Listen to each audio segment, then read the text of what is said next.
Starbucks isn't really selling you coffee. They're selling you something way more expensive than that. Think about it for a second.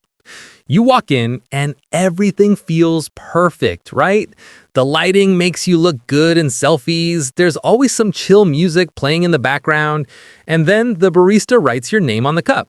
Usually wrong, but that's part of the whole experience somehow. It feels special, like you're treating yourself. But strip all that away, and what do you actually have? What you're really paying for? That $7 drink in your hand? The actual ingredients cost maybe $1. I'm talking coffee, milk, syrup, all of it combined. The rest of that money, you're paying for the vibe, the atmosphere, the brand name on the cup. And notice how they price things at $6.95 instead of just saying $7? That's not random. It's a psychological trick to make you think you're spending less. We all know it's basically $7, but somehow that 5 cents off makes our brains feel better about it. The sugar problem nobody talks about. Here's where it gets crazy. You know those frappuccinos everyone loves? A grande vanilla one has 68 grams of sugar. That's like eating 2 full Snickers bars or dumping 16 sugar cubes into a blender. The American Heart Association says women should have no more than 25 grams of sugar per day. Men, 36 grams. One drink and you've blown past that limit before lunchtime. And Starbucks is smart about this. They basically turned milkshakes into coffee drinks. Most of what they sell is a tiny shot of espresso drowning in milk, sugar, whipped cream, and syrup. It's dessert, but because there's coffee in it, we tell ourselves it's okay. Here's what actually happens after you drink one.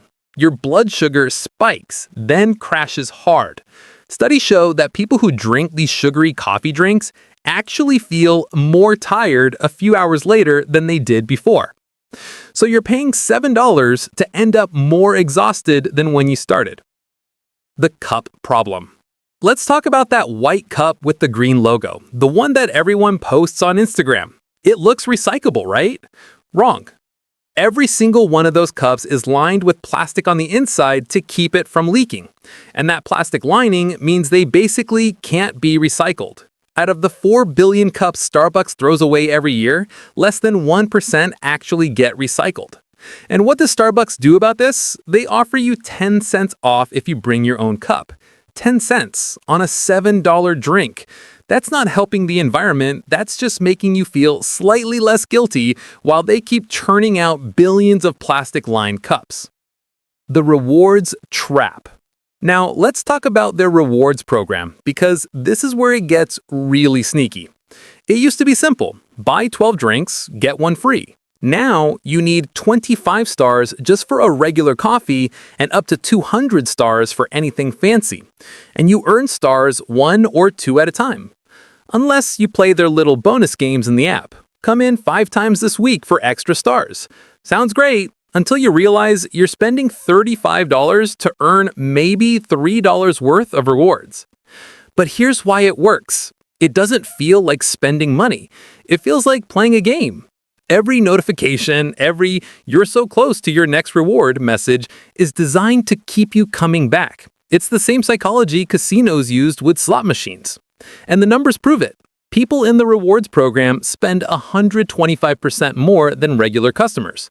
They visit 40% more often. Not because the coffee got better, but because the app keeps nudging them. The wait time disaster. Remember when going through the drive-thru was actually fast? Yeah, those days are over. Back in 2010, average wait time was about 4 minutes. Now, it's over 8 minutes. You're waiting twice as long for the same overpriced drink. What happened? Mobile ordering. It was supposed to make things faster, but instead it created chaos. Now stores are juggling 3 different lines at once. People walking in, cars in the drive-thru, and a flood of app orders all hitting at the same time. Some locations get over 100 mobile orders just during the morning rush. And here's the messed up part.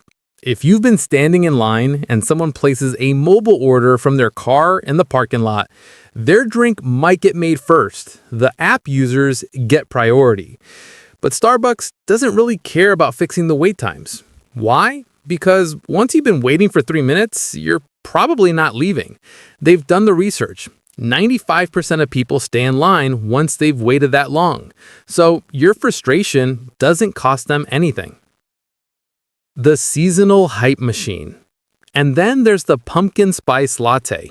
That thing makes Starbucks over $500 million every year. Want to know something funny? Until 2015, it didn't even have real pumpkin in it, just sugar, spices, and marketing magic. And people still lined up like crazy for it. Why does it work so well? Because Starbucks only sells it for 3 months. That artificial scarcity makes people panic buy. It's the same psychology that made people hoard toilet paper during the pandemic.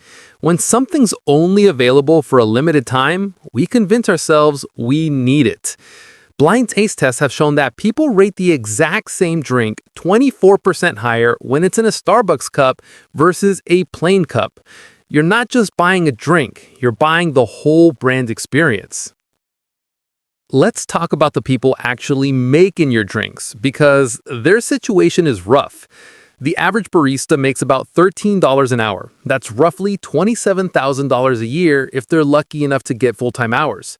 Meanwhile, a single Starbucks location can pull in over $700,000 per year. And to qualify for benefits, you need to work at least 20 hours a week.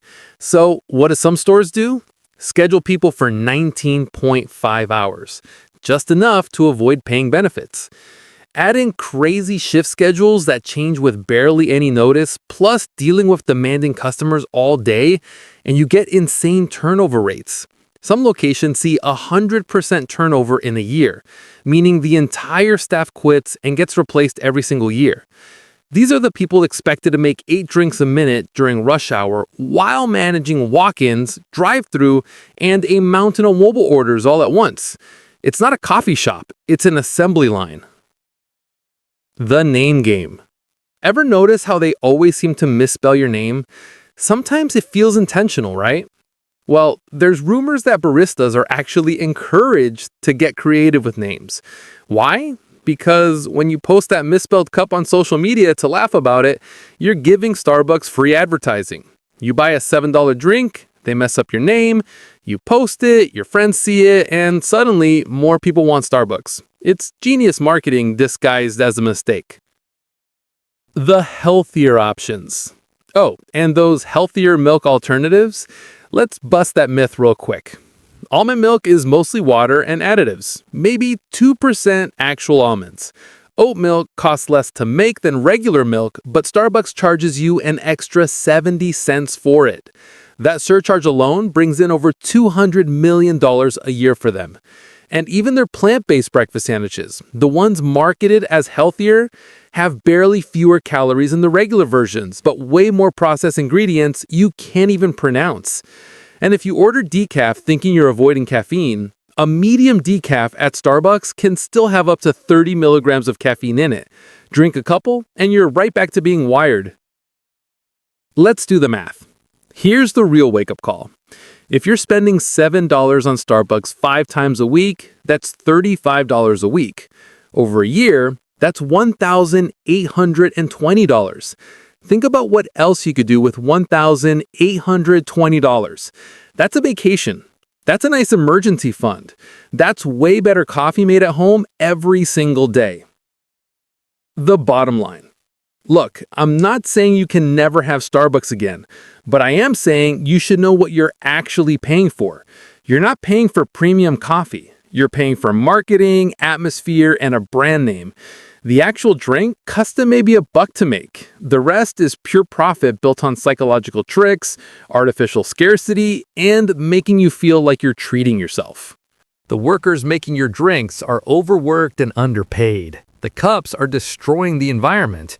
The rewards program is designed to make you spend more, not save money. And that coffee drink has more sugar than a candy bar. So next time you're about to pull into that drive-thru, maybe ask yourself, is this really worth it? Or am I just buying into a story they've sold me?